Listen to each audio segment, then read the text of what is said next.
Hello everyone, and welcome to my little corner of the internet. As many of you may not know, the day that this video is going out, October 6th, is National German American Day in the United States. This holiday was first celebrated as German Day in 1883, but when World War I started, of course, it stopped being celebrated for obvious reasons. In 1983, President Ronald Reagan designated October 6th as National German American Day to celebrate the 300th anniversary of German immigration to the U.S.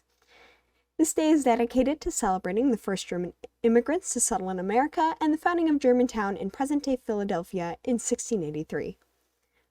Over the years, there's been a lot of German immigration to the United States, and about a quarter of the citizens have German ancestry. And, of course, German culture has also influenced the culture of America, but as I found, it isn't always easy to get a clear picture of what German culture is. A lot of traditional culture in Germany has been suppressed in the late 20th and early 21st centuries, but there's still a lot of cool stuff that you might not automatically think about when you think about Germany. Most people are genuinely surprised to learn that there is more to German culture than Oktoberfest, dirndls, and lederhosen. In fact, Germany's traditional clothing is incredibly varied. Every region in Germany has its own Tracht, plural Trachten, which refers to the traditional dress and rules associated with wearing those clothes. Trachten are kept alive today by local folk groups in these areas and are generally worn for special occasions like weddings or other celebrations. As you can probably guess, women's tracht seems to be worn more often than men's. In fact, for the first tracht I'm drawing, which comes from the Frisian island of Amrumer, there is no official men's tracht. Due to its location on the North Sea, the economy of the island was built on trading, first in salt and later in the whaling industry, so men would be off at sea for most of the year. Historically, they have worn pretty much whatever was in style where they were trading. Throughout the years, this tracht has been influenced by foreign cultures rather than by local elements, as other trachten have. The silver chains on the front of the blouse were introduced from Portugal, and the style of the dress itself is inspired by early 19th century Spanish court attire. Women wear a dark blue skirt that's folded exactly 60 times. A pleated white apron, embroidered with eyelets and secured with a silver buckle, is worn over the skirt. The blouse is made either of taffeta, rayon, or velvet, and is generally black in color, with a jewelry piece on top that consists of 3 or 4 silver chains and a center ornament that consists of 3 pennants, a cross, a heart, and an anchor, which symbolize faith, love, and hope. A silk French shawl is worn on top of the bodice and is secured with pins, sometimes up to 70. They also wear an embroidered black headpiece, which is also draped over the head and pinned down. Traditionally, Frisian Islanders have been mostly Protestant, and they wear their tracht for the first time after their confirmation. After marriage, women wear red bonnets decorated with black beads underneath the headpiece.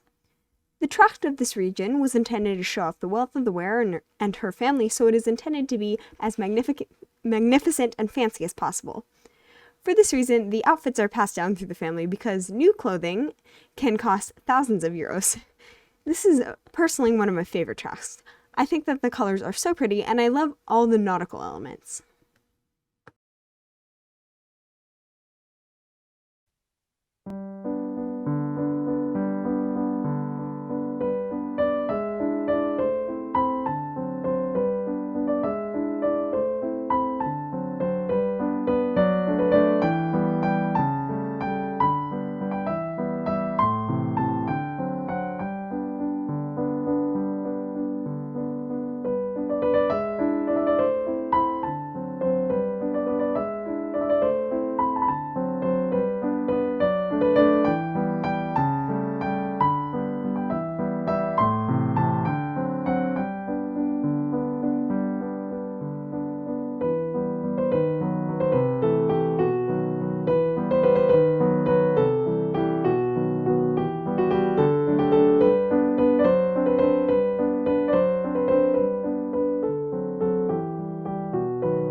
The Burger Tracht comes from the Spreewald region of Germany.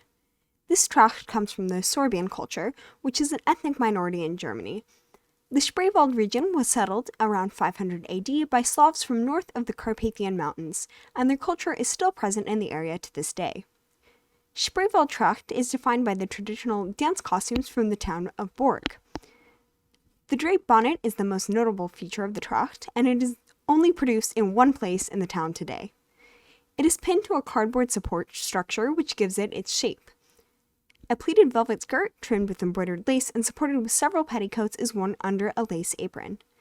Traditionally, single women wear red skirts, which symbolize love, youth, and joy, while married women wear green. White is worn while in mourning, and black is worn for church services and religious holidays. In modern times, blue and purple skirts have also become popular. I was thinking about drawing this with a red skirt, but I couldn't find any pictures of that red skirt, so I just drew this one in green. The top of the dress is made up of a velvet vest and an embroidered shoulder wrap.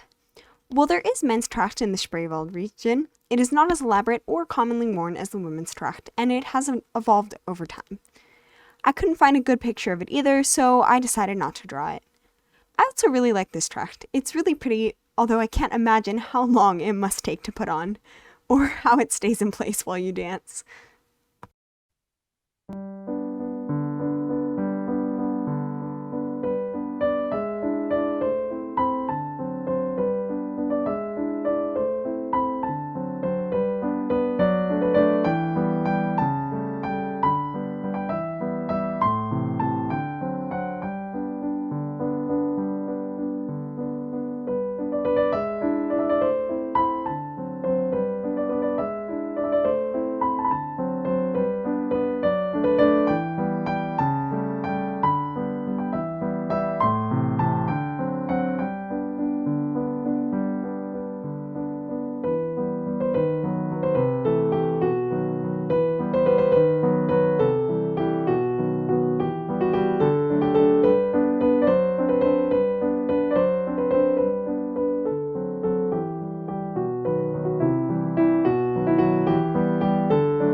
The Chieminger Tracht comes from the Chiemsee region of Upper Bavaria. Of the three Trachten I'm drawing today, this one is probably the closest to what people traditionally associate with German culture, which makes sense since it is Bavarian, but as you can see, it's not quite what you would see at Oktoberfest. Like other Trachten in the region, Chieminger Tracht is based on an idyllic image of rural life rather than the historical dress of the area. Trachten associations in this area were formed relatively recently, in the 19th century. The influence of 19th century styles is obvious in this tracht, at least to me, because I love the 19th century. And it was also obvious to my brother, who immediately pointed out by saying that the clothing looks steampunk. I think that this is much prettier than steampunk, but that's just me. Historical men's tracht in the region consists of a wide-brimmed hat, a stamped libel vest, and a brown jacket with a shawl collar. A charivari, a silver chain, is worn at the flap of the pants, and a variety of charms can be hung on it, which can range from silver coins, quartz, and antlers to paws, teeth, and even fox pelvic bones. According to local superstitions, these charms all help the wearer in some way or protect them from evil. The charms, along with the charivari, are handed down from generation to generation. Unmarried women in the region wear a black corset over a white blouse, along with a fringed scarf and a blue apron. Once they are married, women wear a tightly pleated apron tied at the left side. In Bavarian tracht, the placement of the apron's knot communicates the wearer's relationship status. It's tied on the right for single women, on the left if they are married or taken, and in the middle, pretty much for undecided, and in the back for widows. Married women also wear a black silk Rückenband with a shawl underneath, a floral apron, and a variety of jewelry, usually consisting of a choker necklace, a brooch, and a gold hair clip. The hats have been officially added in the 1920s, which makes them a relatively modern addition to the tracht. They have 2 tassels and a rabbit skin top. Another interesting thing about this tracht is that it was first worn by Schuhplattler performers. Schuhplattler is a traditional form of Bavarian dance that involves, yes, shoe slapping. When the tracht is worn for this purpose, the lederhosen look shiny because they are coated with grease so that the slapping sounds are louder.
that you found this video interesting, and as I said, this is by no means a comprehensive look at Tracht. I only had time for 3, but there are around 200 different Trachten in Germany, since every area has its own. I got all of my reference photos from the book Traditional Couture, with photography by Gregor Hohenberg, published in German as Trachten. It has a nice variety of photos of tracht, along with information about each one shown. Of course, since there's so many different types of tracht, I might have to make another video like this next year. Thank you so much for watching and have a great day. Bye!